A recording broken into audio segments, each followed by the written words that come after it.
أعوذ بالله من الشيطان الرجيم. بسم الله الرحمن الرحيم. ازيكم حبايبي، عاملين ايه؟ انا هعمل معاكم النهارده شاورما. اقول لكم المكونات. عندي هنا كيلو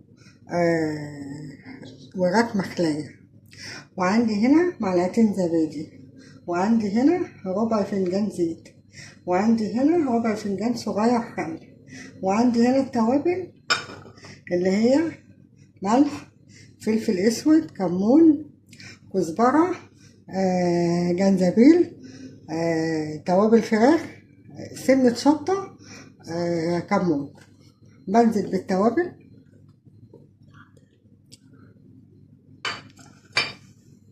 بعد كده بحط الزبادي،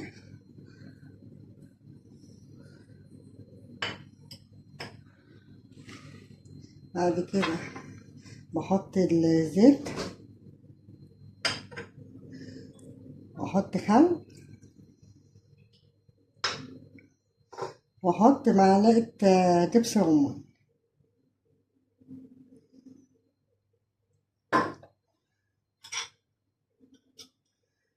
بحط معلقة صلصة. بقلب المكونات دي كلها في بعض.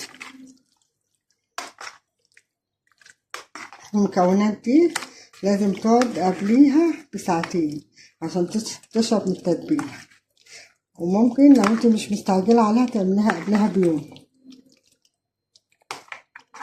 طبعا انا قناة بدون مونتاج، اللي بصوره بنزله.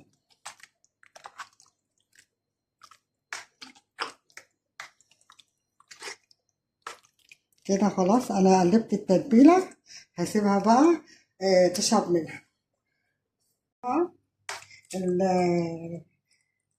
الشيش طاووق شرب من التتبيلة، وهنزل عليه بالخضار اللي هو بصل جوانح، وفلفل احمر جوانح، وفلفل اخضر جوانح، وطماطم جوانح.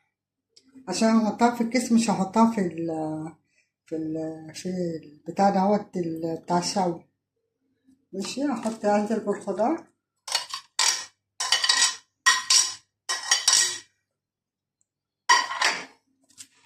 واقلب كل المكونات في بعض.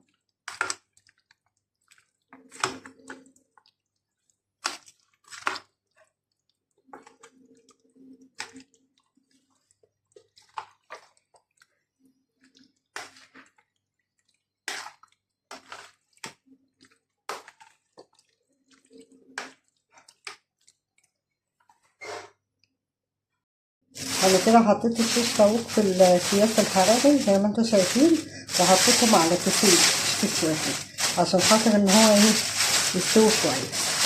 انا بمسك الكيس كده واروح قلبان، والتاني نفس الحكاية، واروح واخدة الحاجة دي كده،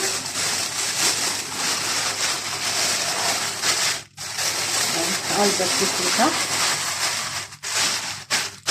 وعشان بقى ما يفرقعش في الفرن، بديله كده كام خرمة كده بالسكينة، بس كده ادخله الفرن واروح لكم معاكم.